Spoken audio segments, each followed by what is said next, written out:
高9 7号囚犯龙三越狱，高度戒备，全面搜查。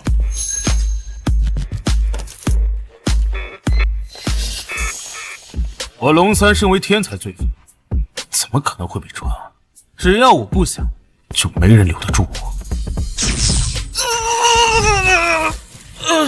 完了，钟大夫。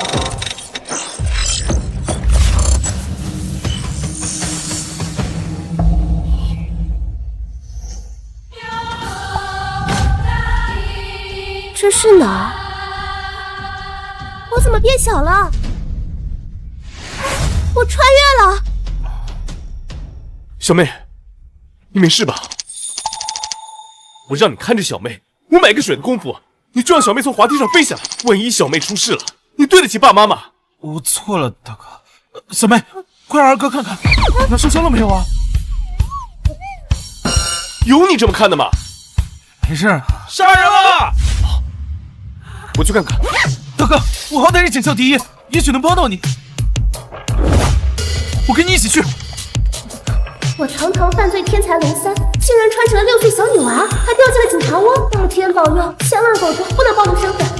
麻烦让一下。什么情况？哎呀，真是！大家冷静，后退，不要踩踏现场。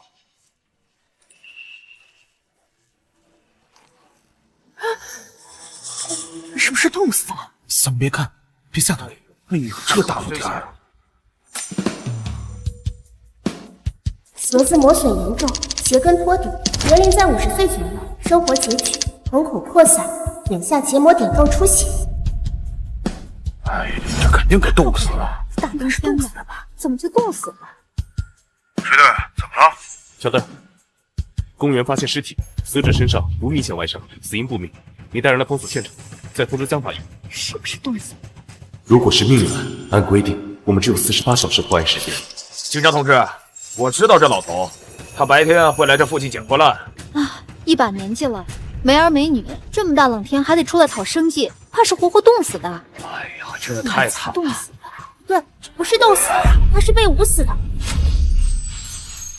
这么粗糙的作案手法，还能骗到人，这分明就是谋杀！这就杀，这很吓人呢。小妹，别胡说，耽误了大哥工作，你怎么？没人比我更了解罪犯，不过我还是好好装小孩吧，免得他们怀疑我。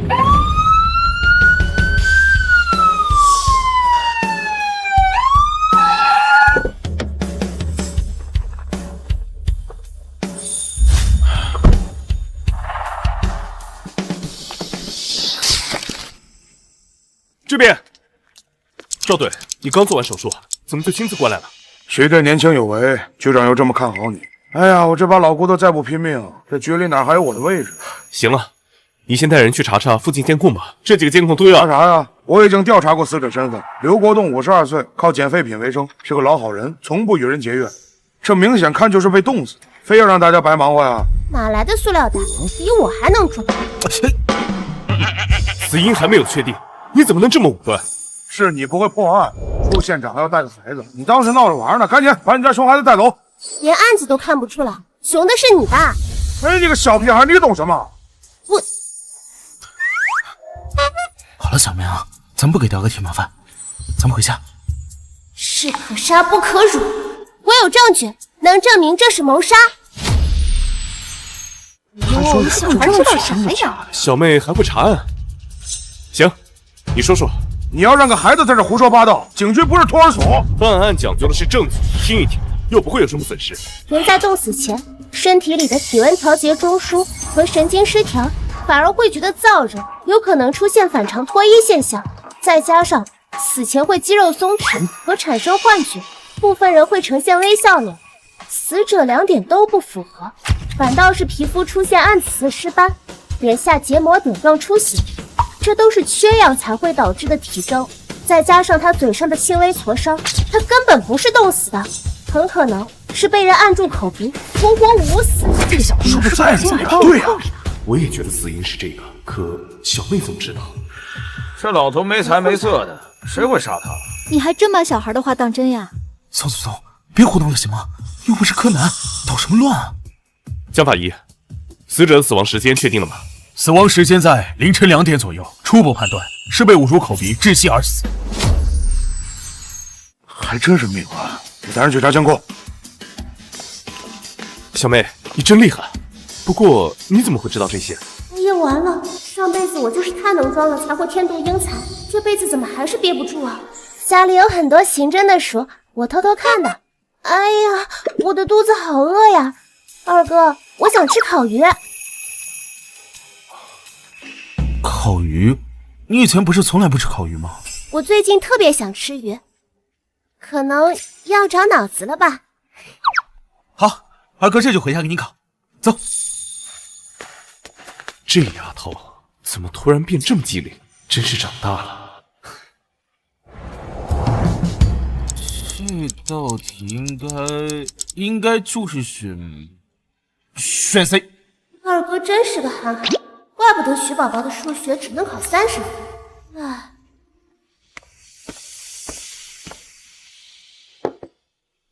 大哥，案子怎么样了？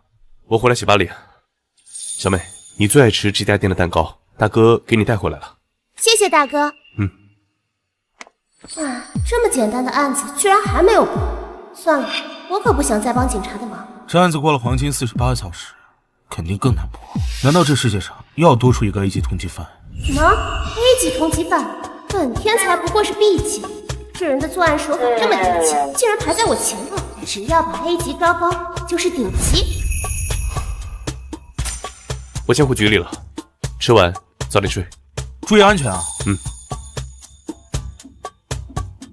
二哥，我上个厕所。快点啊！好像选的也不对。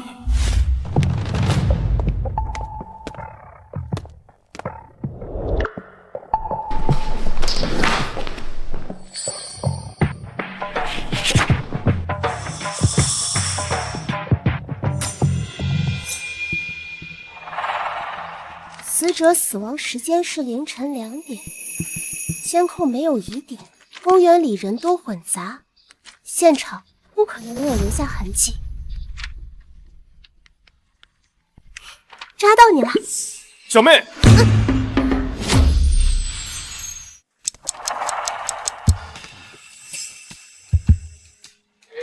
小妹！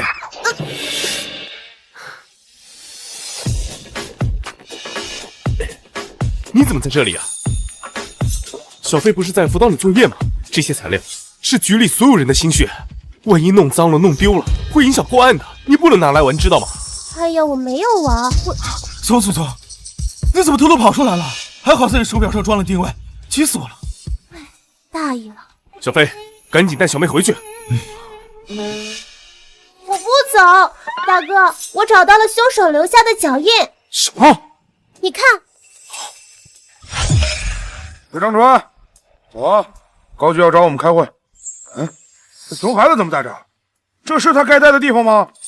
哼，这么重要的档案，你敢让孩子玩？你疯了！这是我的失职，我会打报告，申请处分。喂，我说大块头，是我想帮忙破案才偷看的，和大哥没关系。你怎么破案？都已经过去30个小时，所有人都在着急上火，你个小屁孩在那捣什么乱？他才6岁，你说他干什么？人命关天，他负得起责吗？拿这么大的案子哄小孩玩，真是一点专业素养都没有，就不配穿这身警服。是，你专业，你把证据都要踩没了。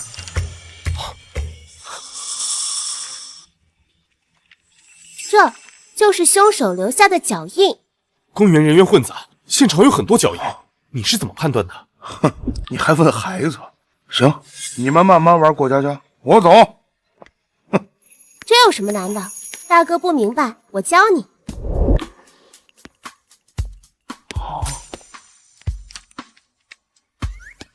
听好了，徐大师开课了。死者平时白天才会去公园，可他却在凌晨的公园出事，所以公园不是第一案发现场。凶手是抛尸，他扛着尸体，重量必定加重，脚印会变深，是不是只有这个脚印最深？好像还真是。小妹，你怎么这么厉害？这算什么？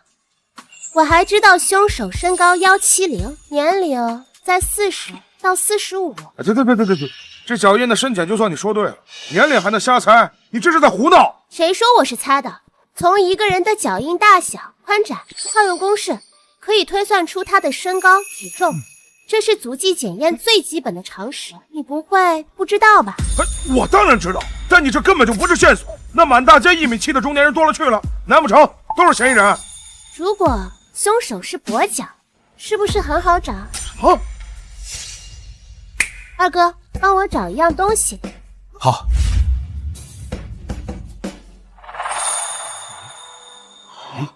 二哥，走几步。哦，好。年轻人，力气足，大多脚印清晰，步伐较大，压痕重心在前掌。中年人就会步伐又稳又小，重心落在后跟。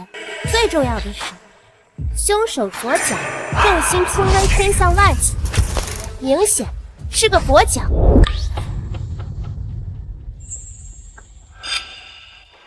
有了这些线索，很快就能锁定嫌疑人了。不是，他敢说，你就敢信？足迹分析难度那么大，全国的专家一个手就数得过来。你这孩子才多大呀？他要有本事，那我干脆别干了。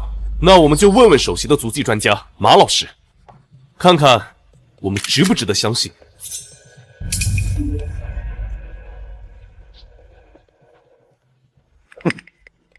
马老师您好，我们这里有一个足迹，想请您看看。是，我们想知道犯罪嫌疑人的体态特征。什么？1米7左右的中年男性，左脚矮于右脚3公分左右，轻微跛脚。他真会查案。赵队刚才说什么来着？啊，大哥，年纪的不？我说话算话，我现在就打报告主任。哎，走什么走？你就不能改改你的臭脾气啊？我本来还有一个重大的线索还没说。唉，学生们都走了，我也就不说了。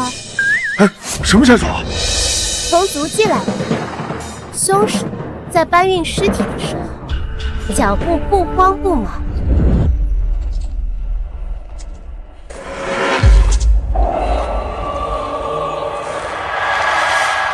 说明凶手的心理素质很好。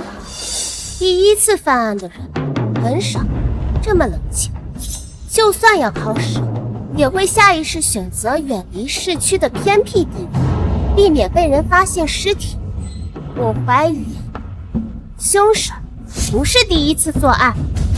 不可能，本地的所有前科犯和通缉犯我都知道，根本没有跛脚。不，半年前在北市出现了连环杀人案的嫌疑人，目前唯一已知的线索就是那个人也是一个跛脚，不排除此人有离开北市的可能。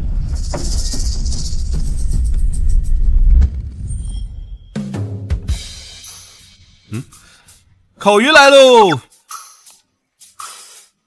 小妹，快吃，多吃点啊！北市最近发生连环杀人事件，凶手在半年内连续杀害7名女童。在警方的大力排查下，近2个月以来并未有人遇害，但凶手仍未落网。你这都是推测，根本没有证据。案子的受害人都是孩子，要真是同一个人，他为什么要杀那个拾荒老人？这受害人的区别是有点大。小妹，你是不是推测错了？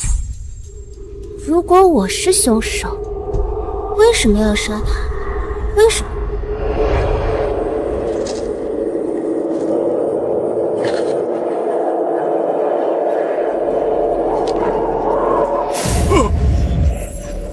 因为他看到了我的脸，因为他看到了我的脸，他一定是在作案的时候被老人无意间发现，才会灭口。可他为什么要把尸体丢在公园呢？哼，你说的跟你看见一样，越说越玄乎。你以为你是监控啊？犯罪心理画像也是刑侦分支，你不会，是你菜，不代表我不行。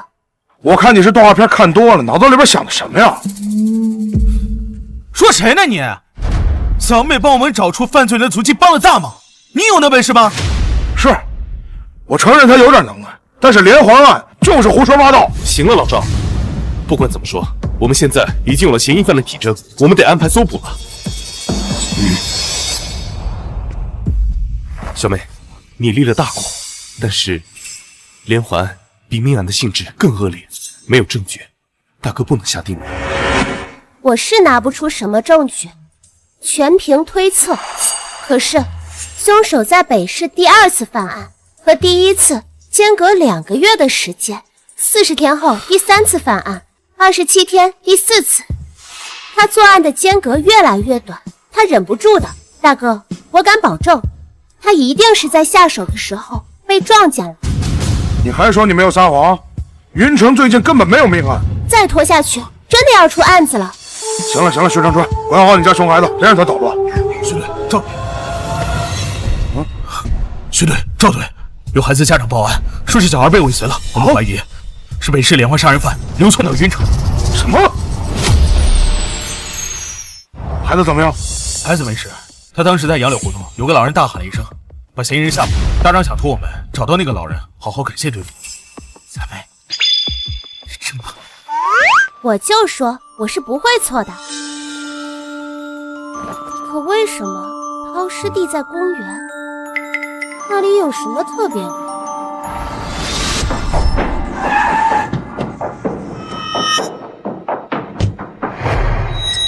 公园距离警局只隔了1条街，偏要选这么危险的地方，他是在挑衅。你以为没人能抓到你吗？立刻上报审厅，展开搜查。是。等等，别走，二哥，给我一份云城地图。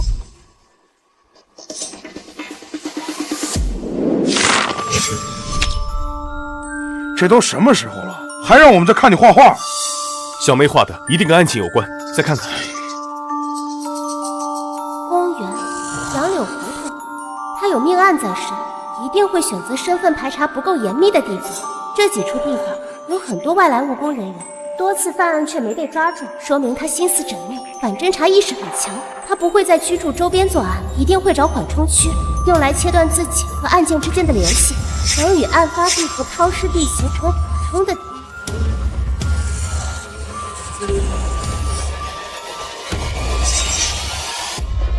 大哥，我找到凶手了，他在这儿。你这小孩随便画个五角星就让我们去搜捕，开什么玩笑？就按小妹说的布置。徐长川，你有病吗？小孩都不懂事儿，你难道不知道一次搜捕需要动用多少人力？要是你去，我不去。既然都要排查，从这里开始，有什么不行？行，要是嫌犯不在这儿，你等着挨处分。怎么样？队长，这片腿脚不好的就只有林主光。他2个月前租的房子，房主有一次偷偷进去调电表，在他房子里见过绳子、刀具和一堆小孩的照片。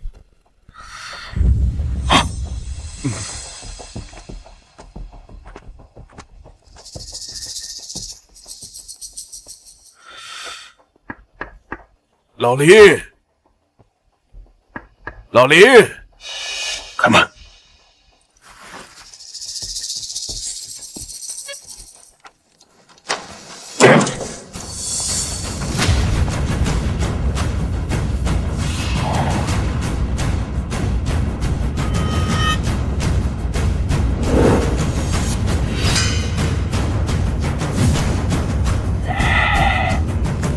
畜生！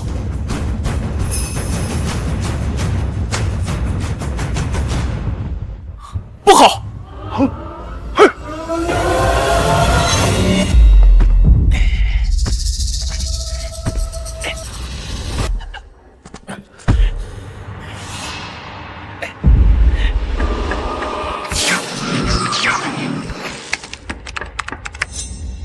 这么晚了，怎么会有人敲门？大哥没带钥匙，谁啊？楼下的，我家漏水，都漏到我们家了。啊？我家没漏水啊！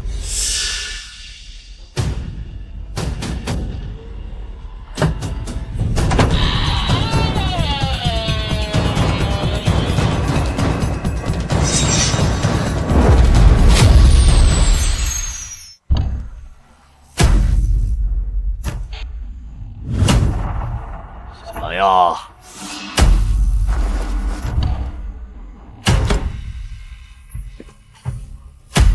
就你一个人在家吗？家里人不在吗？不对，如果他说的是真的，那他刚刚一定是在家，才会发现漏水。脚底沾了泥，裤脚还带着泥点，说明他是从外面过来的。他撒谎。叔叔，我二哥在家，我去叫他。哎，小朋友，撒谎可不是好孩子啊！叔叔知道你大哥二哥呀不在家，叔叔是好人，放心。你要不信的话，你到叔叔家看看漏水的地方就知道了。糟了，冲着我来的！等等，他也是跛脚，难道他就是连环案的凶手？我现在的小身板可揍不过他，只能用这招了。二哥，放开我！放开我！小朋友，长这么快，怎么说瞎话呢？再胡说，叔叔可要生气了啊！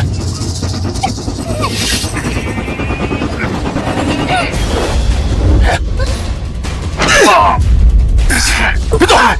小妹，没事吧？二哥真帅！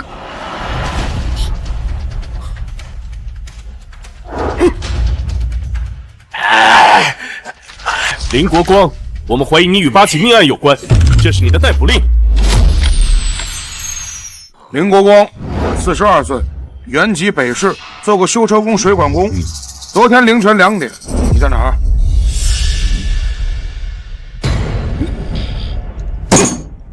你以为不说话，我们就拿你没办法？抛尸现场有你的脚印，还有你家里的绳子和小孩照片，这些足够让你判刑了。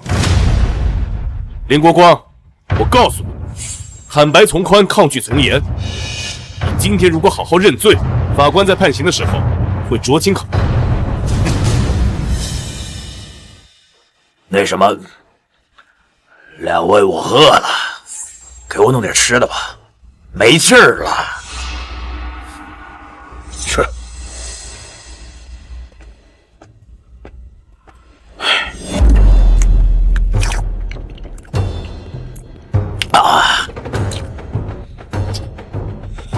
说吧，为什么杀害拾荒老人？我说，味儿咬的味儿不错啊，这馅儿不错啊，谢谢两位啊。林国光，装傻充愣对你没有好处，我趁早交代。交代什么？你不是有证据吗？还需要我交代？有本事自己找去啊！一个唱红脸，一个唱白脸，在我面前演戏呢啊！告诉你，别以为我啥都不懂啊，我是懂法的。你们有没有证据啊？那公园里人来人往那么多人，有个脚印怎么了？没有凶器，没有口供，你们根本定不了我的罪。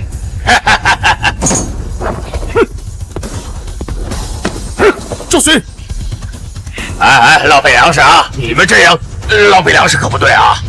他就这么自信，没留下其他证据，人过留痕，只要他做过，就一定有蛛丝马迹。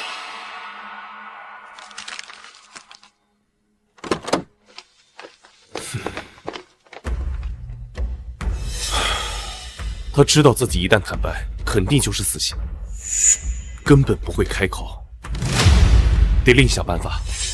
什么办法？他肯定把证据都销毁了。证据要是不完善，到了检察院那边肯定会被驳回。难道这人就白抓了吗？不，凶器还在。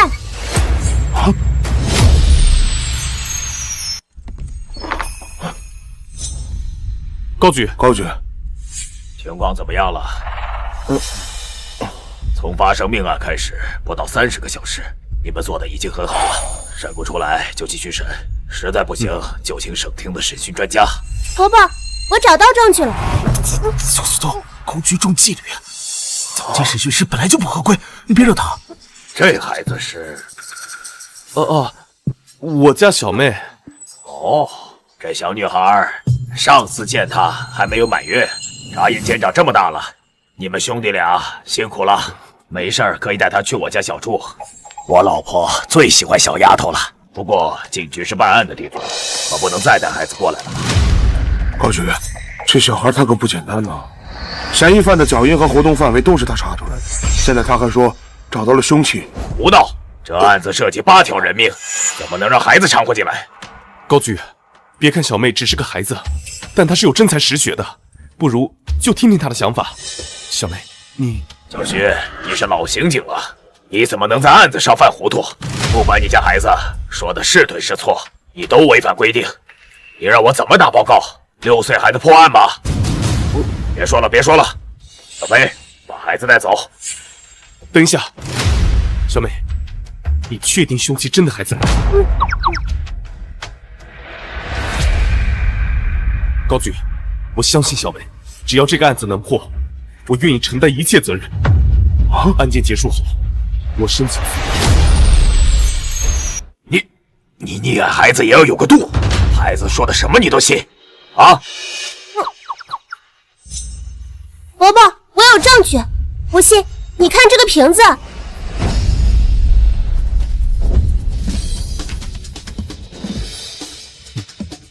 你这丫头还真有本事，是伯伯对小孩有偏见了。有了证据再指认就会容易一些。去吧。是。哎，怎么都走了？这个警察同志，我渴了，我要告发你们，给我拿水过来，我渴了。伯伯，这人看准了你们好说话，不会被拿捏的。不如让我去，我会让他都说出来的。不行，这不合规矩。不过你数次帮助破案，可以破格让你去旁听审讯。年龄小，偶尔插嘴很正常。姜还是老的辣。赶紧来，警察！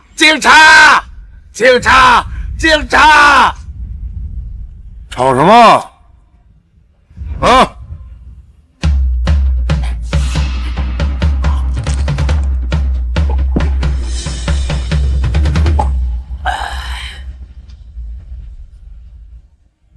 行了，不是要审我吗？耗了这么久，赶紧抓紧时间。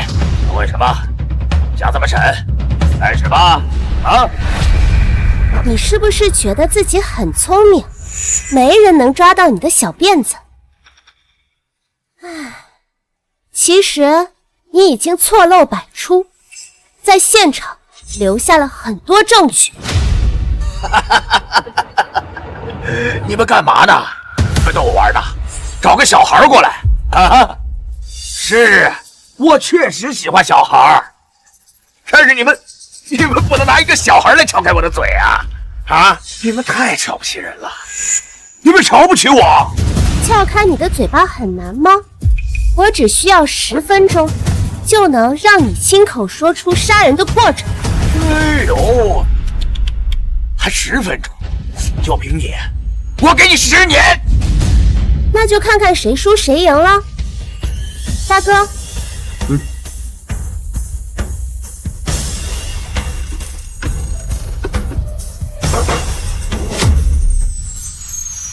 你不肯开口，无非是认为自己做的天衣无缝，没证据就没办法动你，所以你才这么猖狂。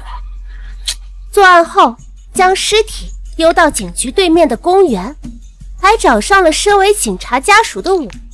可惜你是自作聪明，一个脚印就出卖了你，你家里也到处都是证据。不就是绳子吗？那只是我出去干活用的工具而已。不是绳子，是瓶子。人的习惯很难改变。我观察过，你家里的水壶和保温杯很旧，尤其是保温杯上面的划痕很多，说明你经常外出携带。按照常理，你在外需要买水的可能性很小。那桌上的矿泉水瓶怎么解释？瓶身很新，是近期买的吧？是什么超出了你的计划，让你不得不买水。真是啊，我渴了，我出去买瓶水喝，不很正常。那你是在哪里买的？是杨柳胡同附近，对吗？我不知道，我买水的地方还记那么清吗？我忘了不记。你当然记得，因为水不是重点，瓶子才是。你跟着小孩被拾荒老人看见，当时天很黑，你跑得又快，你确定小孩没有看见你的脸，但你不确定拾荒老人有没有看见你的脸。你为了保密，买了水，用空瓶子做诱饵，杀人灭口。小二，你是不是脑子进水了？这只是你的猜测，这证明不了什么呀！啊，的确，你的反侦查意识很强，把瓶子带回了家，就是避免留下物证。如果被问起，也可以说是在其他店买的，毕竟附近的监控都没有拍下你。不过，有了你的照片，再去案发现场5公里内的超市问一问，你猜超市老板会不会记得？早知道那是死人地方，我就躲远点了。哎，警察同志，你们不会是为了早点结案找我顶罪吧？啊，你们这样还有王法吗？还有王法吗？还有天理吗？你老实点。小妹，就算超市老板记得，你只能作为间接证据，只能作为补充的一环。我知道死者的口鼻里有纤维，你们认为凶器是毛巾一类易销毁的纺织物，但林国光的习惯告诉我，他的作案工具是手套。你对物质的欲望很低，家里只有必需品，衣服和鞋袜都穿了很多年，就连一双发黑的手套都没有了。那你为什么会有一副新手套，还把它洗得格外干净？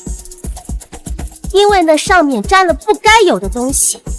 死者年老体弱，可他毕竟是个成年人，死前必定会挣扎，挣扎时很可能会碰到你的手套。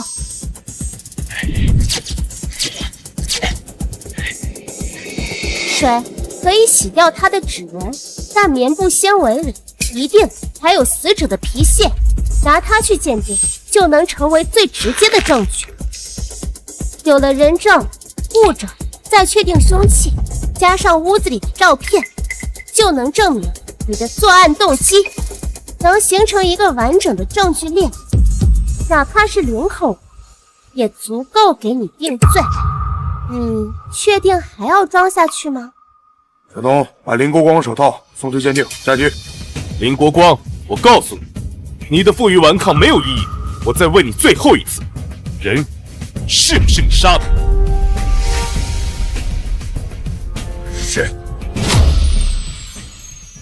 是那老头子多管闲事。我看那小孩一个人怕他出事才跟着他，是那个老头。孩子，快跑！他看不过去才起了争执，我们俩才吵了起来。我只是一时失手而已。胡说八道！你杀了7个孩子，你跟着他干什么？你心里面清楚。哎，杨同志，饭可以乱吃，话不能乱说啊！我就犯过这一次错事啊！你是说你不承认北市的那些案件，可你的家里挂满了受害者的偷拍照？哎呀，警察同志啊，我只是好奇这个案子，在家里研究研究啊。哎，我听到了啊，外面吵得沸沸扬扬的，也不知道是谁呀，这么厉害，一下子杀了7个人呐！哎呀，7个，而且还听到他们说警察还没抓住他。哎，而且这警察是不是没有抓住之后，就一直心里想着惦记着，吃不好睡不好的？哎，你们晚上是不是还要做噩梦啊？你什么还得意的？你这个畜生！赵队，冷静！赵叔别气，会做噩梦的人不是你，是他。小孩儿，你很聪明，我漏了这么一点点的破绽，还被你看出来了。急呀，人家到了，你赢不了。还剩3分钟，够了。你这么在乎输赢，是不是因为你从来没有赢？你自作聪明，以为把物证带走了就没有证据，半年来多起犯案都没有被抓，你越来越大胆，开始挑衅警察。你只承认杀害拾荒老人，目的就是让北城的连环案成为悬案，想要所有人记住凶手。这种极端的自负，通常来源于极端的自卑。我自卑？我有什么好自卑的啊？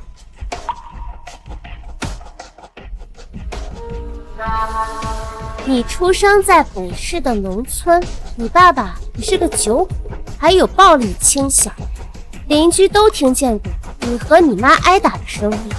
你妈妈对你很好，可你8岁的时候她就失踪了，别人都猜测是被你爸爸打死，唯一对你好的人不在，你爸爸变本加厉，甚至打断了你的腿。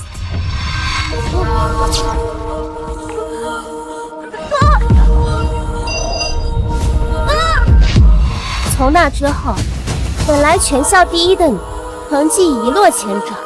你童年不幸，看见其他小孩比你过得好，就心里极度不平衡，所以才对他们下手的。可造成你不幸的元凶是你爸爸，你却根本不敢报复他，你就是个欺软怕硬的懦夫。你猜错了，我根本不在乎我的过去。你不只在乎，还渴望被爱、被关注，不然3年前怎么会找上你爸爸？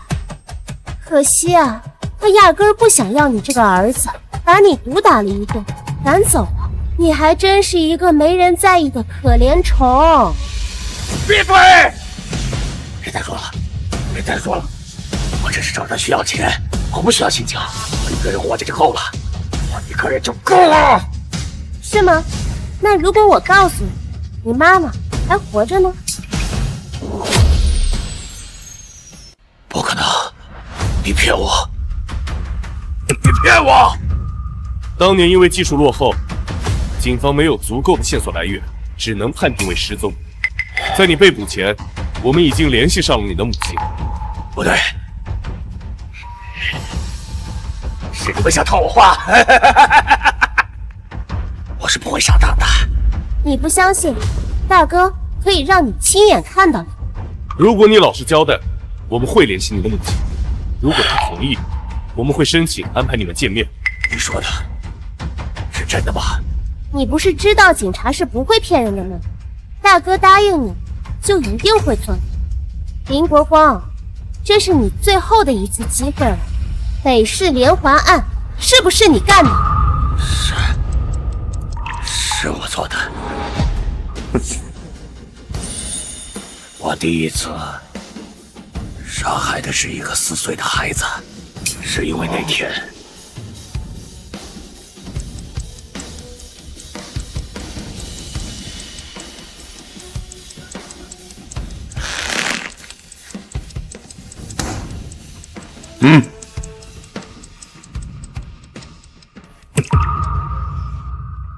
半年了，北城的案子终于结束了，希望受害者和家属们多少有点慰藉吧。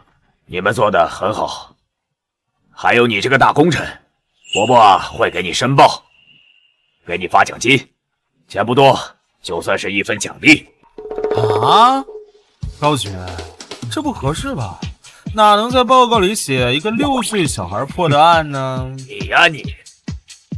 奖金有什么好的？我可是要抓光 A 级通缉犯，跻身顶级犯罪的人，我才不在乎钱。不用了，伯伯，配合警察工作，人人有责，不用给奖金的。真是好孩子，天生就是干刑警的好苗子。这个案子还要收尾，咱们先走。是。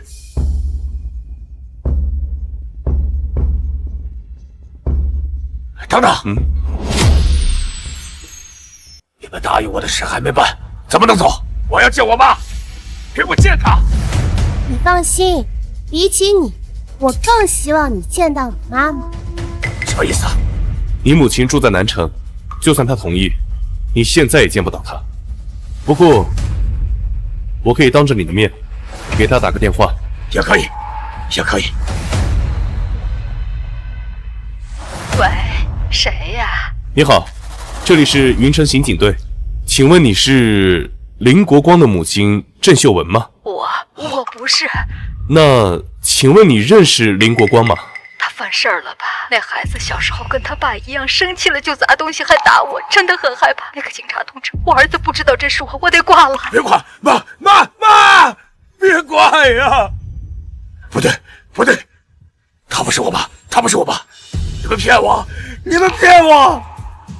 我猜你妈当年是逃走的，不然你提起她，你爸不会这么气。但这不怪他，他受过家暴的苦。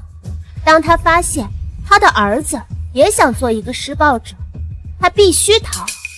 林国光，你妈妈是唯一在意你的人，是你把她逼走了，以后没有人会再记得你了。你们别走，你们回来！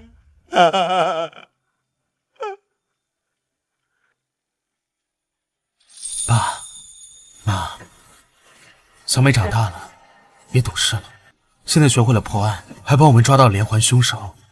我和大哥一定会好好照顾她。你们全家有知，就放心吧。小飞，你有没有觉得，自打小妹从滑梯飞下来，好像就变了一个人？是，以前她最爱吃的零食，现在一口都不跑。小妹现在是长大了，懂事了。人怎么会突然变得聪明，就连口味也变了，就像是变成了另外一个人。我回来了。小妹，不是说二哥去接你吗？你怎么自己回来了？下午考完试，老师就给我们放假了。二哥放心，我自己坐公交车很安全。小妹，卷子带回来了吗？给大哥看看。大哥怎么突然想起卷子？难道他怀疑我了？还好我早有准备。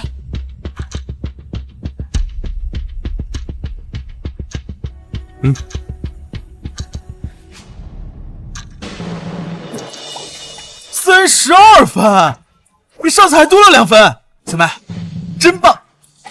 看来小妹只是在破案有天赋，是我想多了。喂，小邓。好，我马上过来。又有案情了，不行，我得让大哥带上我。大哥，我可以帮忙的，带着我吧。不行，这次是命案现场，去了会吓到你的。大哥，就带小梅去吧，她和咱俩一样，都是干刑警的。她看尸体和做题一样简单，就带她去吧。好吧。哎呦，杀人了呀！结果。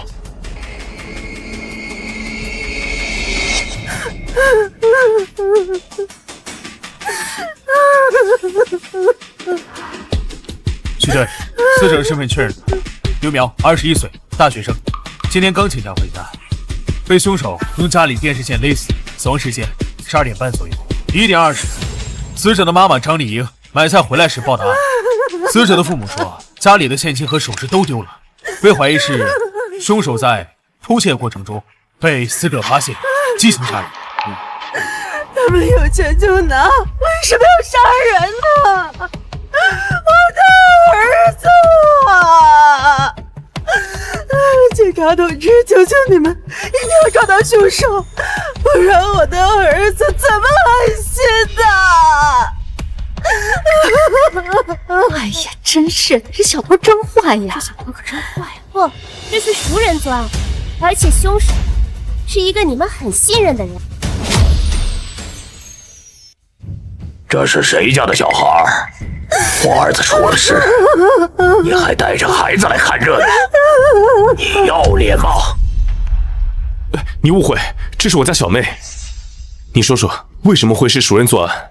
不是，你是来查案的还是来带孩子的？啊，他才多大？你问他，你脑子进水了吗？我们办案就是要广泛听取群众的意见，而且我的小妹刚刚破获北市的413连环案。你骗谁？字儿都认不全。他要是能查案，我就是包青天。你要是不能查案，就滚！滚啊！你把我们赶走，你是不想知道凶手是谁了吗？我非常能理解您的心情，不过请您相信我，先听听小梅说说。她要是说不出话来，我就去找你们领导，看你们受不受惩罚。我要是说的有道理，你就给我大哥和这些哥哥姐姐道歉。这小孩行吗？你要能查出凶手，我跪下磕头都行。这可是你说的，我会让你心服口服。首先，死者穿着睡衣拖鞋，说明出事前他在家里休息。如果是小偷作案，他在发现家里有人就不会进来，而且小偷一般都会选择夜间行动，不会选择中午。第二，窗户是在里面锁好的，小偷想进来只能从大门进，可你们家的门锁没有撬动的痕迹，那就有两种可能。第一种就是死者认识凶手，给他开了门。你胡说八道！我儿子善良懂事，怎么会认识小偷啊？的确，一般人不会穿着睡衣见客，那就只有第二种可能，凶手自己开了门，他有钥匙。有钥匙怎么了？小偷都会踩点儿，那就不能偷偷配个钥匙啊？新配的钥匙和锁眼有磨合期，刚开始用的时候一定会留下痕迹，可你们家大门的锁眼没有新的划痕，所以凶手拿着的是一把用了很久的旧钥匙。说来说去都是废话，我们家就没丢过钥匙。那就是我要说的第三点，凶手偷走了所有的现金首饰，目的明显是求财，可他翻找的位置很少，除非你们告诉过他藏东西的位置，否则他不会找得这么准确。你们一定认识他，还很信任他。要是你们真的没有丢过钥匙，那就是你们引狼入室，亲手把钥匙给了他。确定这一点，再加上尸体上的痕迹，可以看出整个作案过程。死者从屋子里出来，看见凶手行窃的过程。你谁？干什么呢？冲过去想要制止，所以他倒地的位置才会和卧室门、大门都有距离。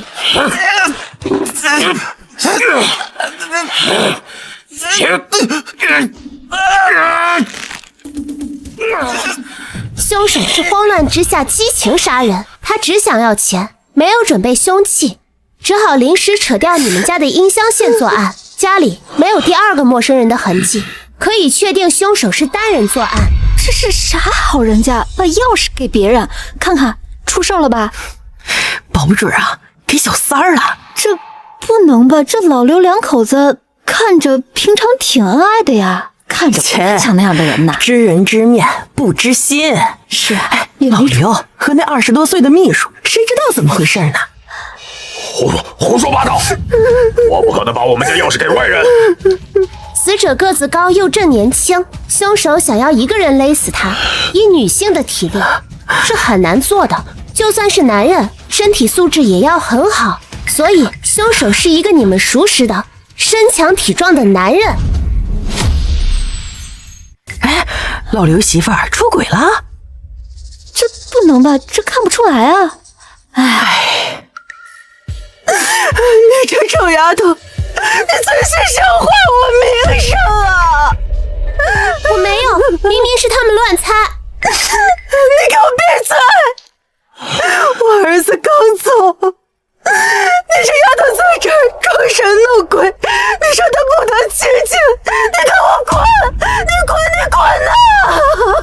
小妹，死者的家属情绪很激动，听大哥，你先回去。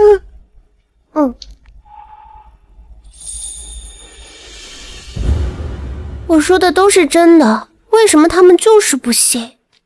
万一被凶手逃走了，找起来可难了。唉，我到底什么时候才能把他们都抓光啊？小妹还不高兴呢？唉，我们排查了死者的关系网，确定了3个嫌疑人，但都排除了，还想着请你帮忙给大哥看看。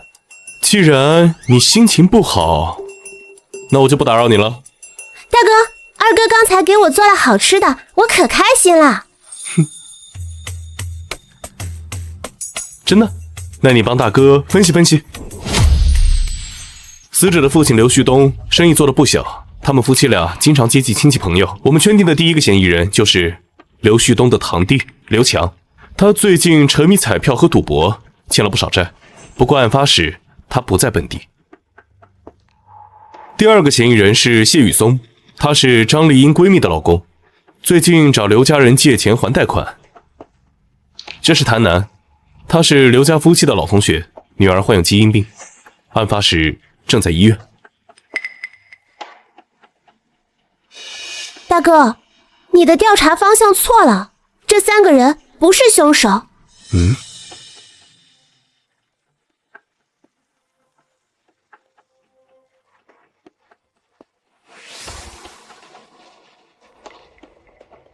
他才是凶手。你确定？他跟刘家夫妻关系并不亲密，而且案发时他也有不在场证明。非常确定。你看这个。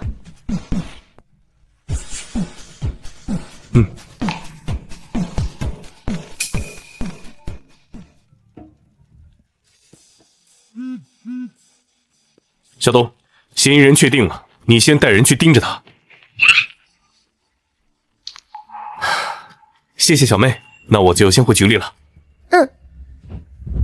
警察同志，这都1天了，怎么一点消息都没有啊？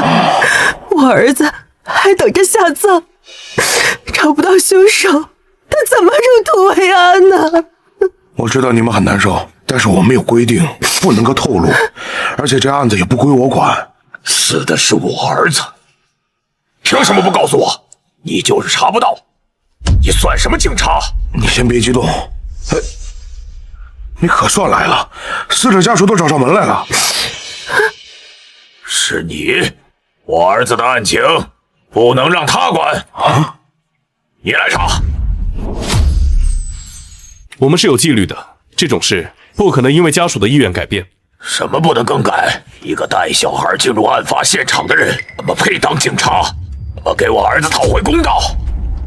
你要是做不了主，我就去找你们领导。你走了就等着后悔吧。你这小孩怎么还在这儿？我找到凶手了，怕你们又不相信，特地来做案情分析。老婆，难道你真相信这毛孩子？他才几岁？我就是想知道是谁害死了儿子。这案子并不难，知道是熟人作案，可以通过社交网先做筛选。凶手身体素质很好，这些人当中可以暂时排除掉不具备作案条件的人。案子还没破，还不能向家属透露，这不合规。小妹又不是警察，她哪知道怎么破案？她就是在讲故事。再暂时排除掉不具备作案动机的人，有明确不在场的人，关系不够亲密，不足以拿到钥匙的人，就只剩下6人：刘强、谢宇松、谭楠、马长山、杨通、陈志忠。装的还挺像。什么马长山？我根本就不认识。你分析啥？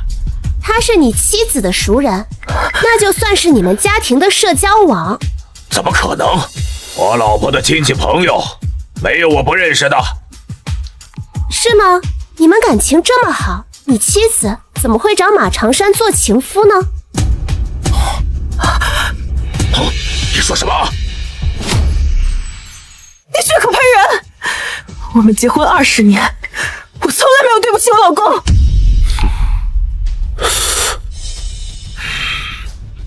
老婆，不生气啊，我们老夫老妻的，我怎么可能不信你，信外人啊？你这孩子造谣，信不信我告你？是，在你来看，你和你妻子感情深厚，几十年如一日戴着婚戒。可我上一次在你们家的时候，你妻子没有戴哦。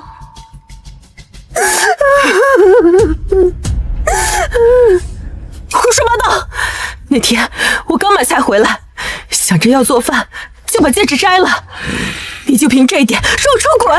戒指戴久了，手指上会有戒痕。如果你只是偶尔摘掉，戒痕会和你丈夫的差不多深。可你的戒痕很浅，你一定经常摘掉它。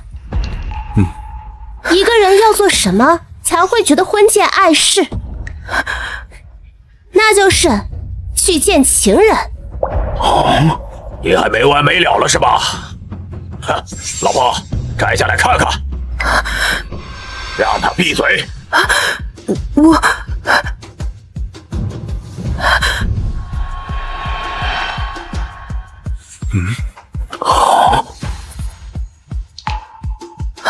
老婆，你的戒痕怎么这么浅？老婆，你的戒痕怎么这么浅？难道这孩子说的是真的？你对不起我。我没有，我只是嫌麻烦才偶尔不会戴。我也不知道怎么会差这么多。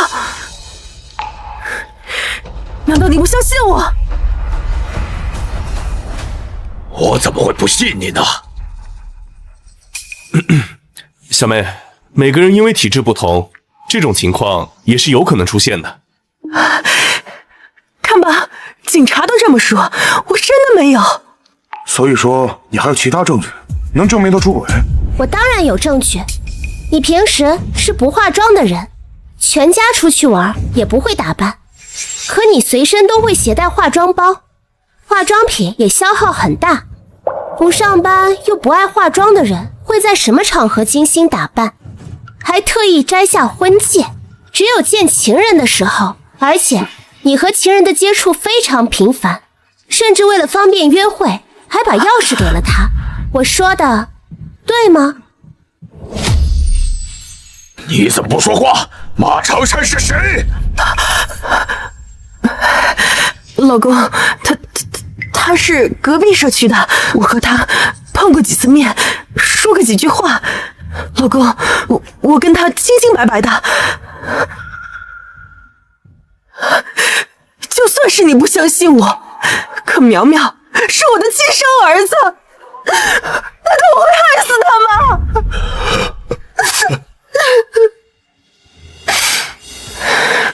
死丫头，三言两语就想挑拨我跟我老公，你做梦！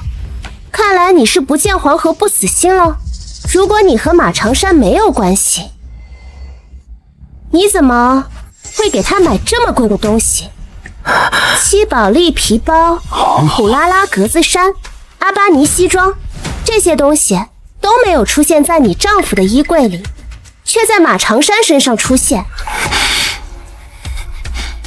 哇，还有 CK 的内裤，你们真的没有关系吗？他身上真的穿的都是这些奢侈品？张丽英，现在马长山有杀害你儿子的重大嫌疑，你还不打算说呀？丽英，我们的感情你可以不在乎，想过就离婚，可害了我们的儿子呀！我没有，是我对不起你，可我也是人呐，是你做的。一个月你才回家几次啊？我爸妈去世，你都在出差，是马长山送我回的老家。给他钥匙，只是想他能常来陪我。我也不想儿子出事啊！杀他的人不会是马长山，不可能是他。是啊，我刚才想，马长山的住所跟他们家距离不远，走路大概是要半小时左右。园区的进出口也只有一个，这个监控和保安都能证明，案发当天早晨的11点40分，他进去之后就没有再出来了。你怎么没有把他排除在外啊？因为他的不在场证明是假的。你看这个，2个小区距离2公里，正常走路是需要半个小时，可马长山才24岁，他年轻力壮，还有健身的习惯，以他的体力完全可以缩短时间。案发时他说他一个人在家，其实他根本没有人证，所以他的不在场证明并不成立。可他是怎么离开的呢？另外2个出入口都是封死的，外墙也有3米高，徒手是不可能爬过。他会户外攀岩，他家有成套的攀岩工具。为了保护山体，像岩线、钩环和凸轮这种攀岩工具是靠精密设计固定在岩缝里的，事后可以取下来，不留什么痕迹。可园区的墙壁上没有缝隙，如果马长山是翻墙过去的，必定要用岩钉一类破坏墙体的东西。大哥，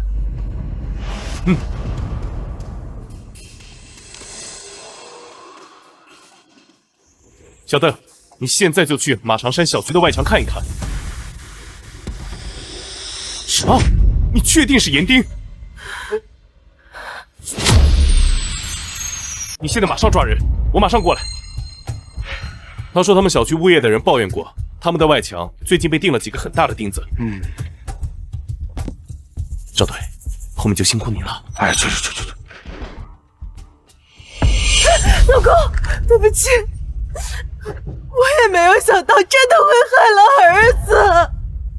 这话你给别人说吧，我们离婚。老公，张丽啊，关于马长山的事情，我们需要你配合调查。不可能！我认识他那么久，我给了他那么多钱，怎么可能是他？他不可能偷我的东西！我不知道，马长山在老家买了房子，准备和家里安排的相亲对象结婚。唉，早知如此，何必当初？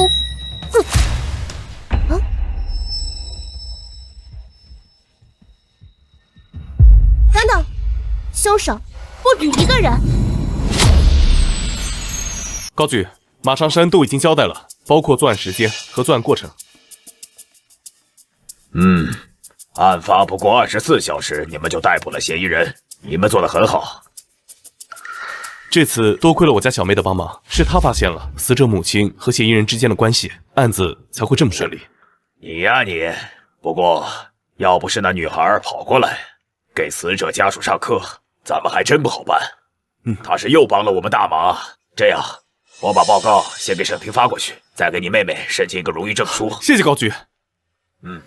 伯伯，不能交报告，案子还没结束。小妹，大哥，我见到尸体的时候，他的尸斑形成的还不够明显，这是在他死后8小时拍下的。尸斑已经稳定，能看出死者右臂内侧发现一道很浅的掐痕，看着像是凶手留下的，可不会是他。现场还有第3人，这是多人作案。这是非同小可，你能确定吗？马长山和死者缠斗的过程中，死死勒住死者，根本不可能放手，是他的帮凶按住了死者的胳膊。马长山如果有帮手的话，那么他应该会死死地按着死者。可这个痕迹为什么会这么浅？我也觉得奇怪啊，如果我是帮凶，我一定会用尽全力，除非死者不再挣扎。人从窒息到昏迷需要10到15秒时间，那么长时间，死者怎么可能会不动？这不合常理。你得拿出确实的证据，否则我只能如实上报。我没有证据，可是我的推断不会错的。高局，请给我们。咱们警察办案是要讲证据的，不然怎么向检察院交代？怎么向老百姓交代？难道我要在调查结果上写你们怀疑还有凶手，请省厅再给几天时间查案，像话吗？这样，我再给你们1个小时时间，你们赶紧去现场，看看有没有新的发现。是。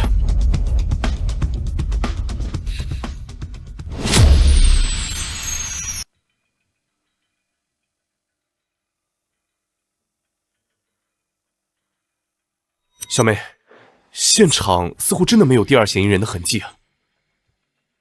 奇怪，我的推测不会错。死者见到凶手在偷东西，冲过去要打架，他的反抗意识很强，被勒住脖子就拼命的挣扎，所以地板上才会有新鲜的擦痕，杠子腿也被抓破了。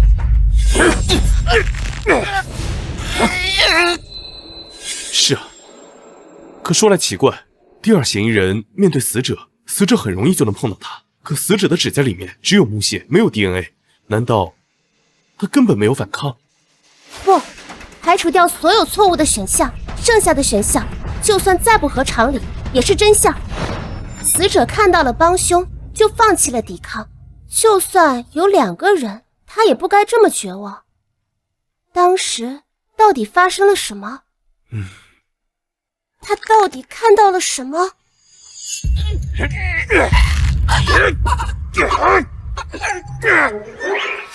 妈妈！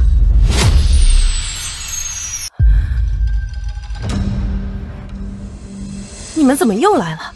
不是抓到凶手了吗？我们怀疑还有第2嫌疑人，需要2次现场勘查。什么？怎么可能？是不是马长山说什么了？你关心的不应该是帮凶是谁吗？怎么看起来你不想让他交代的样子？我就是想知道真相，所以才问你们的。行了，我不妨碍你们办案了，我去收拾行李。我看你是心虚了，想要跑路。大哥，抓住他，他就是帮凶。我没有，放开我！你胡说，不是我！哎，怎么回事呀？这不是上一次的那个警察吗？哎呀，大家快来评评理啊！这警察说我杀了我儿子，这天底下哪有当妈的害孩子的？他这是要屈打成招啊！这虎毒还不食子呢，这张姐平常对她儿子可好了，你们可要搞清楚状况呀！该不会是破不了案就随便抓人吧？啊，对，我就说了这小孩几句，他就记恨在心，要把我抓进去，给这孩子出气，我冤枉啊！把手机放下！不放，我这可是全国直播，人们都看着你呢。来，大伙儿，快来快来，都看看啊！警察欺负人了！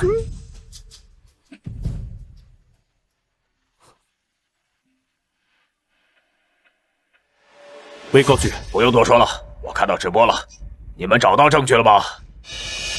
我可以共情死者，从他的角度来推测事件的过程，可这不能算证据。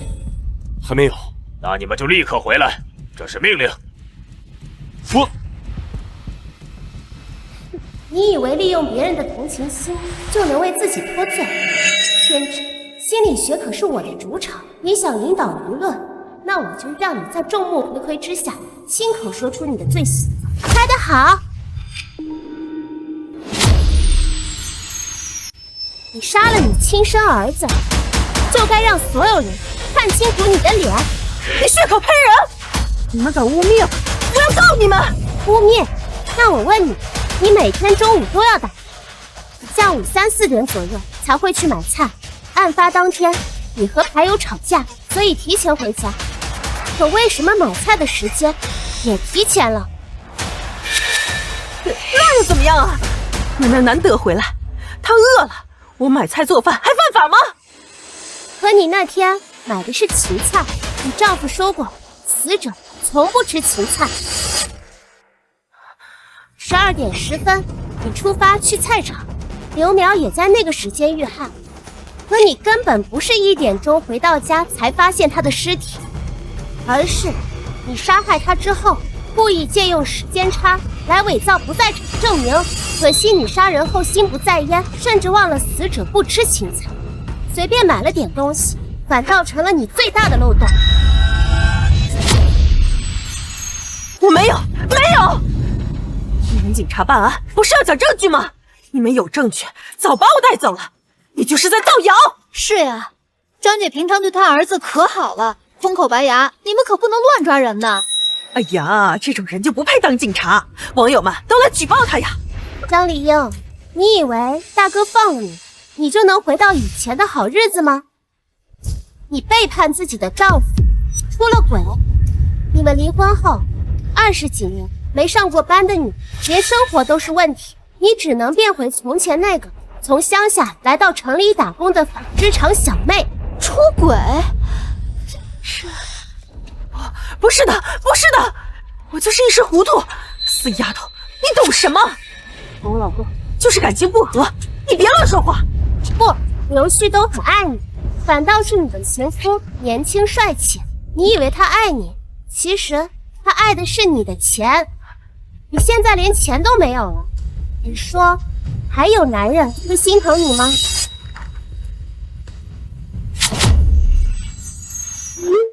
你给我闭嘴！我就想要一份真诚的感情，我有什么错？是他骗了我。是你有眼无珠，对不够了解的人带有滤镜，还把他想得格外好，以此来满足对爱情的幻想。可当熟悉以后，你发现滤镜破了，就开始嫌弃枕边人，直到他对你失望，离开你。我猜20年前你也迷恋过刘旭东吧？你这样的人就不配被爱。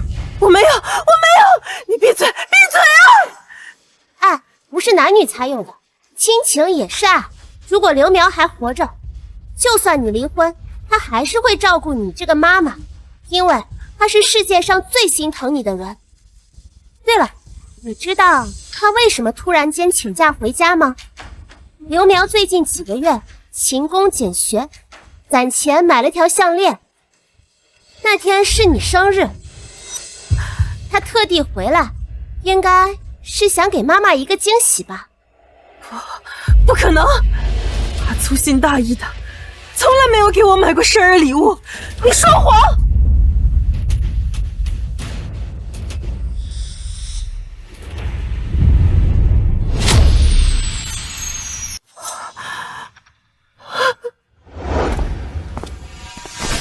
妈，你帮我看看这几款项链哪个好看？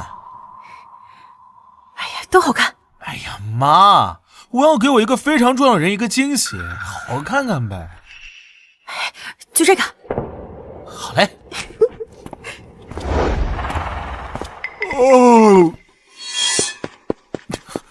你是谁？干什么的？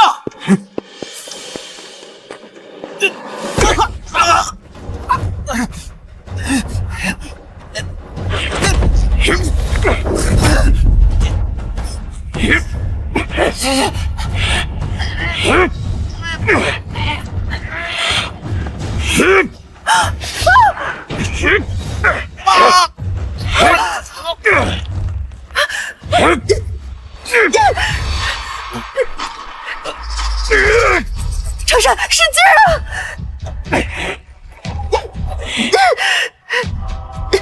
使劲啊！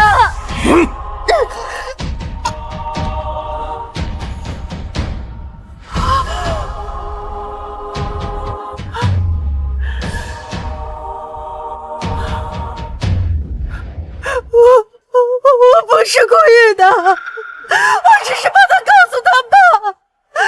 我看见他断气了，我就后悔了。苗苗，妈后悔了，是妈对不起你啊，苗苗。天哪，真的是他杀的？那可是他亲儿子呀，他怎么能下得去手啊？哎呀，是我杀的！你们把我枪毙了吧，让我去陪我儿子！你怎么知道刘苗还想见你这个妈妈？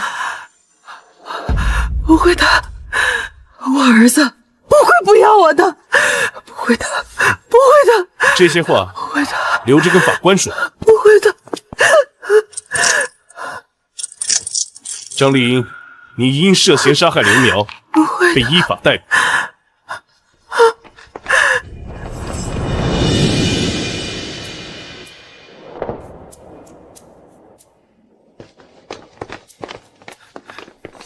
哦，恭喜小妹获得荣誉市民奖，小妹真棒！高局说你是天生当刑警的苗子，要好好培养，让你有空就去警局熟悉熟悉环境。好，我帮过警察这么多忙，当然是好市民。不，我可是要当顶级罪犯的人，这有什么好骄傲的？小妹，这是二哥给你的奖励。小妹，这是二哥给你的奖励，你看，喜不喜欢？二哥真是个幼稚鬼，谁家罪犯喜欢小猪佩奇啊？谢谢二哥，我也有礼物送给二哥。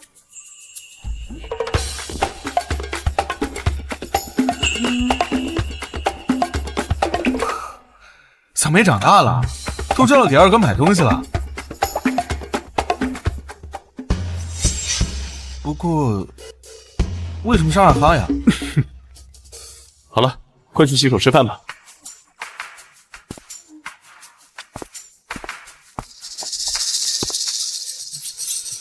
大哥，嗯，小妹这么有天赋，要不让她看看爸的案子？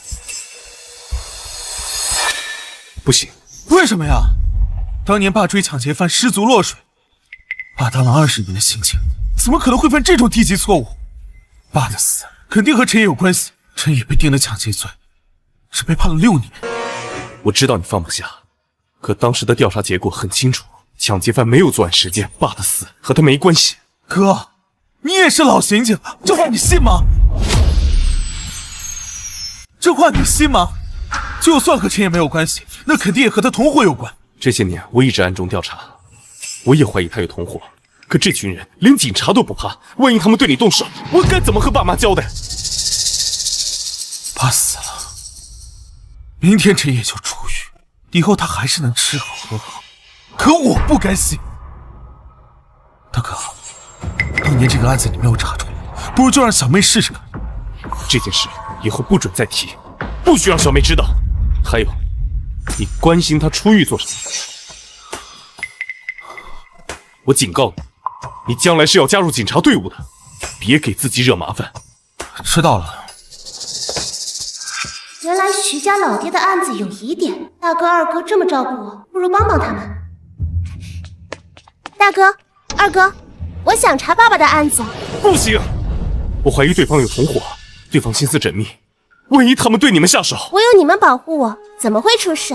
放心吧，只要是谋杀，我都能找出凶手。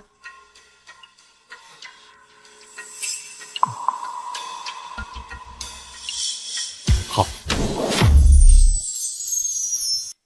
好，从现在开始，我会寸步不离的保护小妹。但这件事情你不准参与，免得你一时冲动惹出事来。好。啊？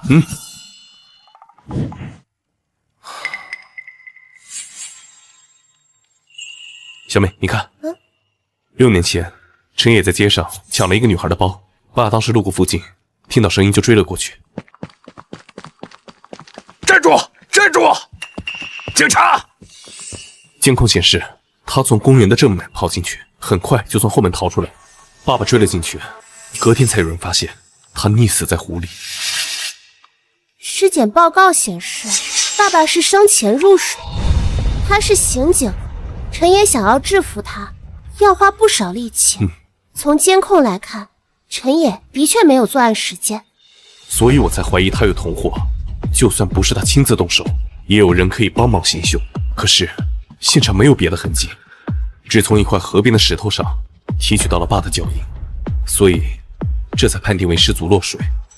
可是我不相信爸会在抓捕的过程当中会这么疏忽。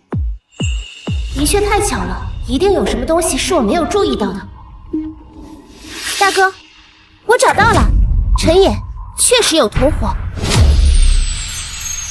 陈野确实有同伙，真的吗？陈野说，他是一时兴起，随便抢了个人，想看看对方的反应，说明他是个冲动又傲慢的人，不会做周密的计划。可是他在用刀威胁受害人时，说他只想要钱，给对方构建心理上的安全感，这就不是他能做出来的事。还有，受害者的反抗让他感受到挑衅，他气愤之下想要行凶，却硬生生地停了下来，这完全不符合他的行为逻辑。大哥，有人教过陈爷怎么抢劫。还有，你看这个。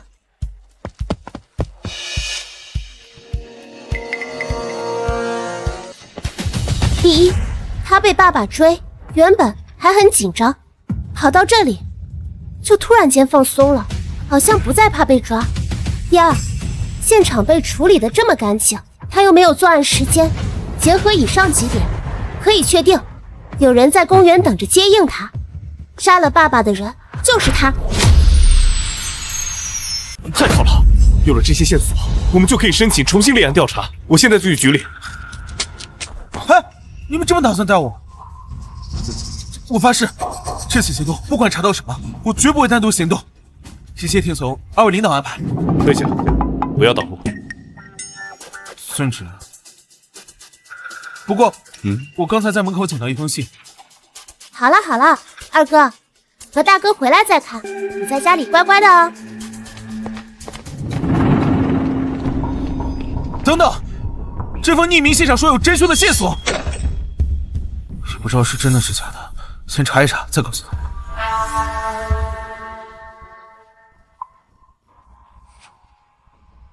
去8街35号。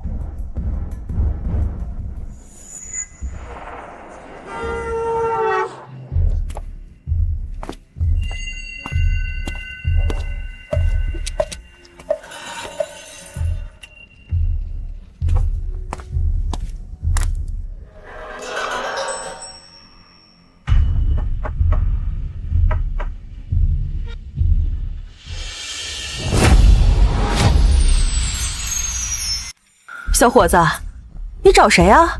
哦，我是找我朋友的，不过他好像不在。你是他的邻居吗？你是小陈的朋友啊，怪不得一直敲门，我还以为出啥事儿了呢。小陈？是啊，这房子是陈野他哥给他买的，空了好多年。你不是来找他的吗？这是陈野的房子，这些人说的凶手就是他。你们要重启老徐的案子？我在公园的监控里和受害者的口供里发现线索了。这个，还有这个，都能证明陈野有同伙。这些疑点的确可以作为重启案件的条件。好，我立刻向上级申请成立专案组。当年陈野咬死不肯承认，有证据就会有突破口。你立刻带人去盯着他，不能让他跑了。是。高局，有案子了，陈野死了。啊！死亡时间大概是早上9点，死因是因为被钝器打击头部，导致颅内出血。凶手足足打了他18次，屋内没有被翻找的痕迹，大量现金和股票都没有丢失。凶手不是为财，初步判断是仇杀。这么多血迹，居然没能留下指纹和脚印，说明凶手的反侦查意识很强。陈野是一个人住，这里却有2个杯子，还有余温。陈野刚招待过凶手，亲手给他开了门，可他们关系并不好，不然陈野不会只泡1杯茶。不对呀，他们关系不好，怎么会让他进屋呢？说明陈野瞧不起对方，觉得对方没胆子杀他。局队赵队，死者邻居说他见到了嫌疑人。这小陈死了！哎呀，我就觉得那人不对劲儿，还说是来找朋友，结果连这房子住的是谁都不知道。你能形容一下这个人的外貌吗？他长得斯斯文文的，还挺帅。哦对，他还戴了个狗链子。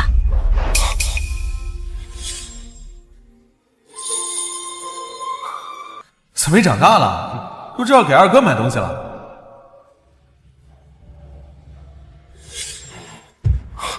您说的这个人是他吗？就是他，就是他！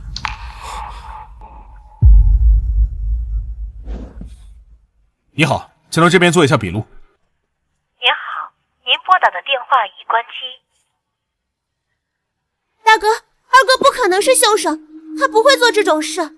现在最要紧的就是赶紧把他找出来。二哥不会杀人的。小野，我的儿子，徐队、赵队，我没拦住他。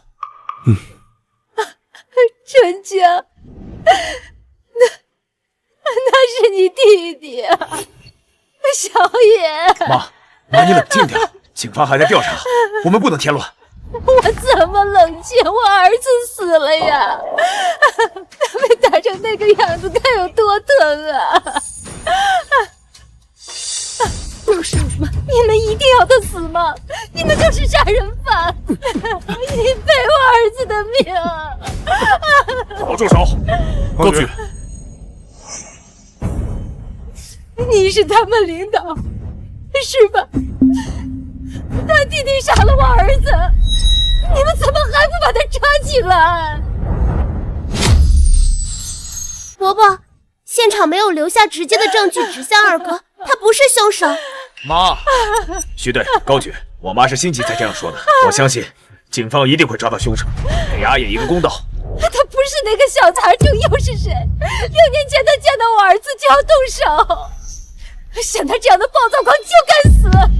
别吵了，目前徐小飞是唯一的嫌疑人，我们会对他进行传唤。高局，小徐，这案子你不能再管了，你暂时先休息一段时间吧。糟了，抓不到嫌疑人，二哥有可能被定为畏罪潜逃。二哥，你到底在哪儿？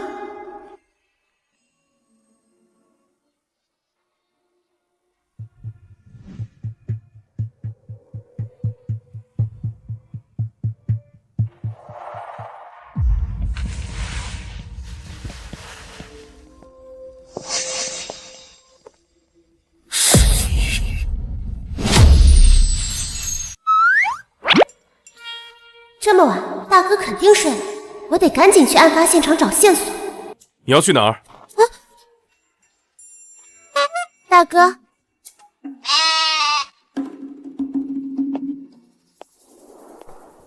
你是不是要去陈野家？徐宝宝，你知不知道私自去现场是违法的？况且凶手通常是会回到现场，万一你遇到怎么办？可是我想帮二哥。我和你一样想帮他，可有些事情我们不能做。你担心你二哥，就不怕我担心你吗？听话，这案子大哥会想办法。大哥去不了警局，就看不到卷宗，能有什么办法？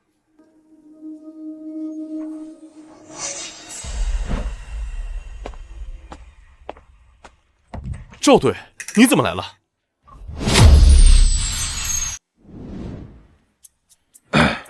别误会啊，我不是来帮忙的，我就是有些不明白的地方，找你们分析一下陈野的案子。我们排查了陈野的所有关系网，发现他这人挺讨人嫌的，也得罪了不少人，不过也不是什么深仇大恨，在凶案现场也没有找到任何关于凶手的痕迹。现场那么多血迹，凶手就没留下足迹指纹？世界上没有完美的犯罪，只要凶手来过，就一定会留下痕迹，我一定找得到。奇怪，这里怎么少了一件衣服？挂烫机是插着电的，说明陈野死前熨过衣服，可衣挂上什么都没有。一般熨烫的都是外衣和衬衫，可陈野穿的是卫衣，不需要熨。衣服不会凭空消失，现场有大量的喷溅血迹，凶手身上一定也有。他为了保险，很可能换上了陈野的衣服离开。可陈野的衣帽间足足有40条，难道我们要一件一件去查丢的是哪件衣服？就算查到了，这凶手也不能再穿上它招摇过市。要查的是衣架和衣挂，凶手为了不留下指纹，一定会在清洗痕迹的时候戴上手套，为了避免衣服沾到血迹，大概率会在换衣服的时候摘掉手套。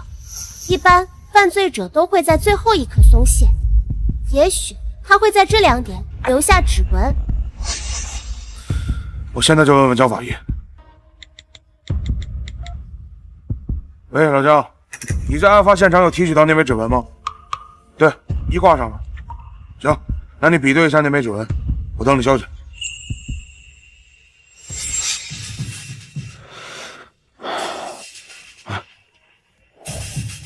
比中了？你说比中的是徐小飞？这不可能啊！肯定是出什么岔子了。我现在就去找江法医。没用的，大哥，我全都明白了。这枚指纹的确是二哥的，这不是完美的作案，而是完美嫁祸。凶手故意留下指纹这个破绽，为的就是让二哥成为嫌疑人。可二哥为什么会那么巧去了陈野家？我刚在门口捡到一封信。是那封信？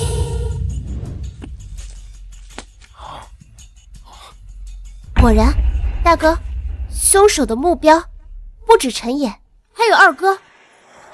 你的意思是，这是一场针对小飞的栽赃？对，这个人了解陈野，也了解二哥，所以一开始的方向就是错的。凶手是和他们俩都有交集的人。首先要怀疑的是，你赔我儿子的命啊！高兰芝和陈江，但以高兰芝的体力，很难造成这么大的伤害，所以嫌疑最大的是陈江。这不对啊！陈江他们兄弟俩感情一向很好，陈江在一家化工厂做技术总监，对他弟弟也是有求必应。他几百万的年薪有一半是花在陈野身上，他怎么会杀陈野呢？也许不是他愿意给弟弟花钱，而是妈妈偏爱小儿子，要求他这么做的呢？小野，我的儿子。高兰芝叫陈野儿子，叫陈江名字，他的偏心很明显。在不公平的环境下，就算性格再好的人，也会产生比较心理。陈江不可能和陈野感情很要好。可陈江和他妈妈住在半山的别墅，案发当晚他很早就休息了，高兰芝也可以证明。这倒也是。明天我去见死者家属，你跟我一起去。他们对小孩没有戒备，到时候我拖着他们，你趁机去找线索。我会在外面接应你，小美，一定要注意安全。如果陈江真的是凶手，该小心的是二哥才对。他能拿到二哥的指纹，恐怕二哥就在他手上。为了让二哥一直潜逃，他怕是会杀了二哥。是你，陈江，你为什么要杀了我父亲？就因为他要抓你弟弟吗？你想多了，我让陈野去抢劫，就是为了让他被抓。什么？陈野太笨，没有我的指点，他肯定会杀了被抢的人。而我想让他坐牢，又不想让他闹出人命，这也太麻烦了。很可惜，你的父亲直觉也太准，他一看到我就认定我和陈野是同伙，那我就只能灭口了。畜生！人有没有人性？我没有人性，我要没有人性，你今天可吃的不是这条苦。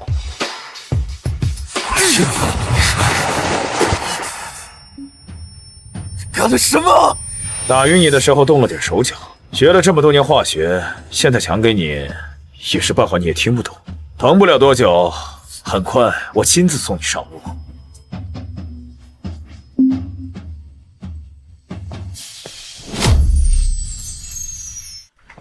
妈，你醒了？我好像听见你和人吵架。我在地下室做实验，有只小白鼠快要死了，可能是他把你吵醒了。我去开门。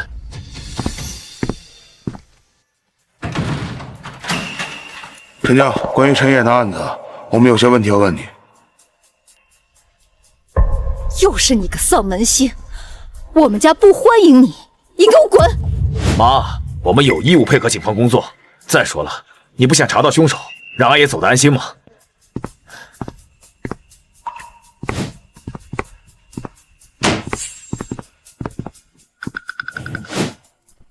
东海龙王，你这是向寡人示威吗？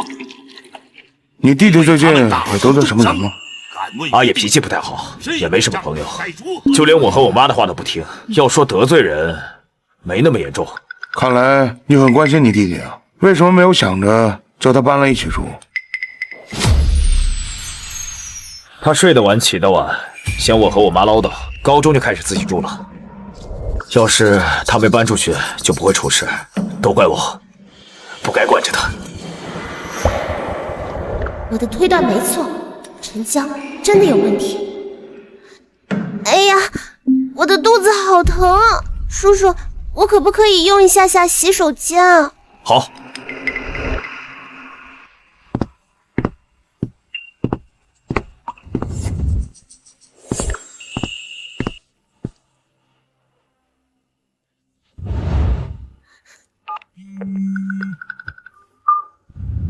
喂，大哥，陈江的好脾气都是装出来的，他有很严重的心理疾病。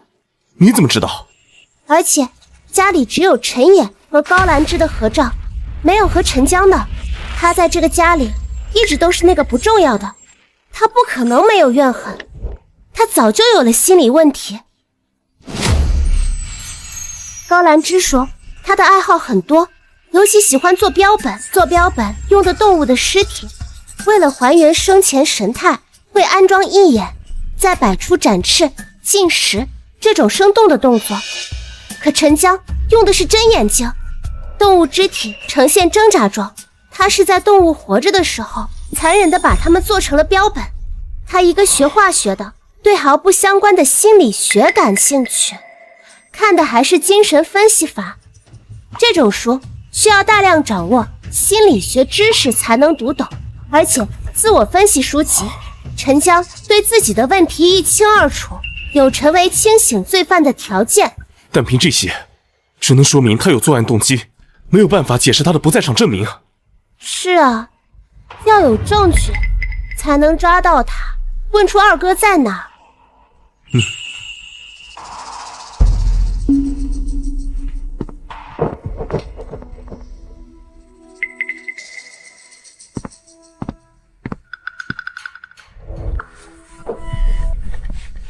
这里有地下室。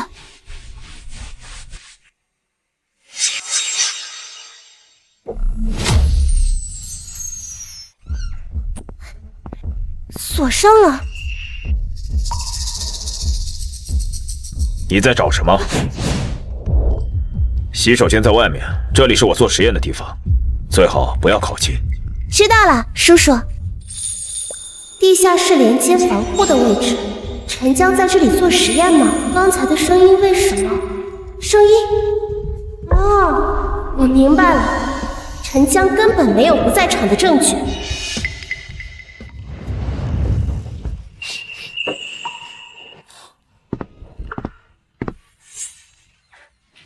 这孩子去半天了，怎么还没回来啊？这水也喝了，话也问了，还不走，等着吃饭呢。不能走，我找到凶手了。你们不想知道他是谁吗？你还有脸说呀？你们一家子杀人犯，早晚会被抓起来的。妈，不好意思啊。陈江没有留下确凿的证据，只有一个办法能让他定罪，那就是让他亲口承认他在意家人的关注，高兰芝就是他的突破口。陈江，高兰芝对你漠不关心，当晚你说你不舒服就要睡了，他根本就没有去看过你，对吗？你的房间在2楼，窗户没有护栏，很容易就能爬下去。陈野家在市区，你找他需要开车，高兰芝一整晚都在看电视，她向来会把声音调得很大，你很清楚这一点，才利用她制造不在场证明。陈江，是你杀了陈野吧？死丫头，满嘴鬼话！他们是亲兄弟，怎么可能害他？就因为是兄弟，陈江才会杀害陈野，因为你偏心。都是我的孩子，我会偏心？陈江一路跳级读到博士，毕业后被大厂高薪聘请，年纪轻轻，事业有成。可他再优秀，不是家里讨人喜欢的孩子。这里是他家，却摆满了陈野的照片和你为他准备的东西。陈野的鞋子都比陈江这个主人多。当着你的面，他装作兄友弟恭，其实他早就想要陈野消失。这就是6年前他诱导陈野去抢劫的理由。你放屁！陈江他连只蚂蚁都不舍得踩，怎么会叫小野去抢劫？陈江他说的都不是真的，对不对？我怎么能做那种事？妈，我也是你的儿子，你不相信我吗？我信陈江。你如果相信他，你刚才就不会问他。就因为你在陈野坐牢的时候，对陈江还是一如从前那般漠视，他才会狠下心，干脆杀了陈野。死丫头，闭嘴！我的儿子，我心里清楚，陈江他孝顺懂事，所有人都会杀人，他也不会。是吗？你这么了解他，你跟他住了6年，都不知道他在地下室干了什么。什么意思？不就是个实验室吗？实验室都会安装防护装置，防止化学品的危害。陈江是化学博士，不可能出这种错。你儿子所有的标本都是活体制作，我猜地下室不是用来做实验的，是他的屠宰场。活的？不可能，怎么会有人做这么恶心的事情？小孩，实验室是我的毕生心血，不许你忤逆它。是不是真的？带我们去看一看就知道了。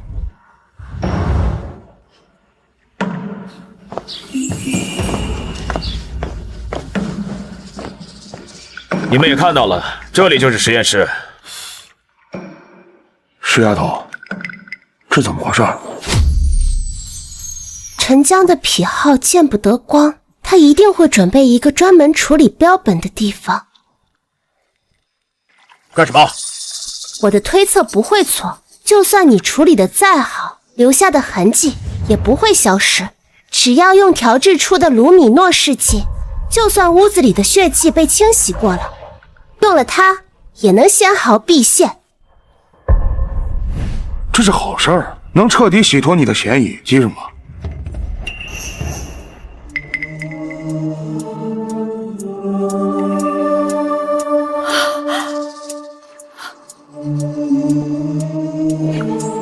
这是什么？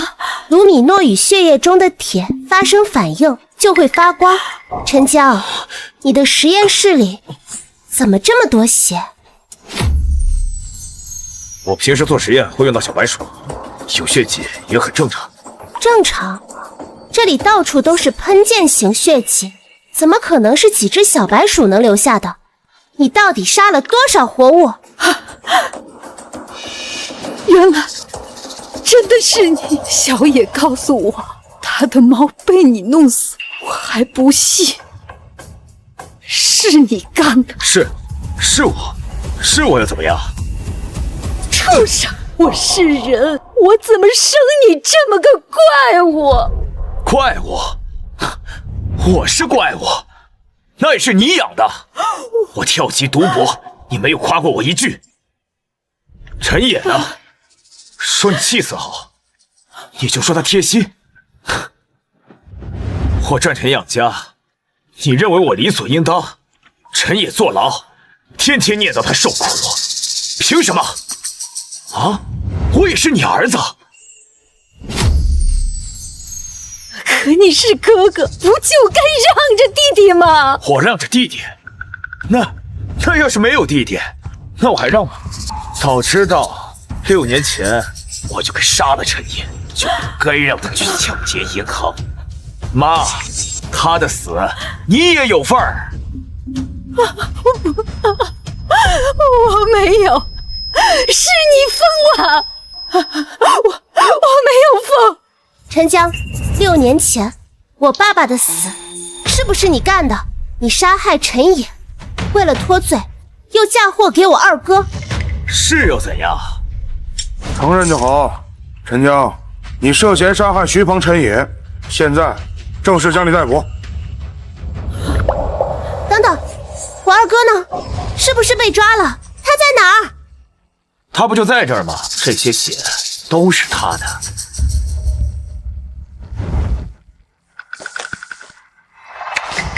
走，快点！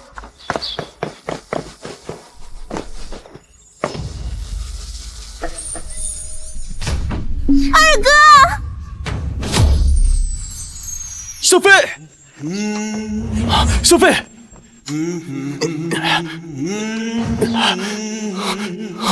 小飞，对不起，大哥不是一个称职的大哥。二哥，你答应我，给我做一辈子的烤鱼，你说话不算数。我以后天天背着小猪佩奇的包包，再也不嫌他幼稚了。二哥，小飞，那混蛋捅了我一刀，以为我死透了，就把我随便的丢在这儿。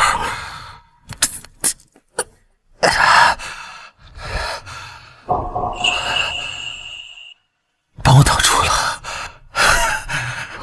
没事就好，没事就好。我们去医院。我养2天就行了，先回去了，给小梅做饭。上辈子我是个孤儿，这辈子我有家人了，那我就重新过一次童年，当个漏风的小棉袄吧。走。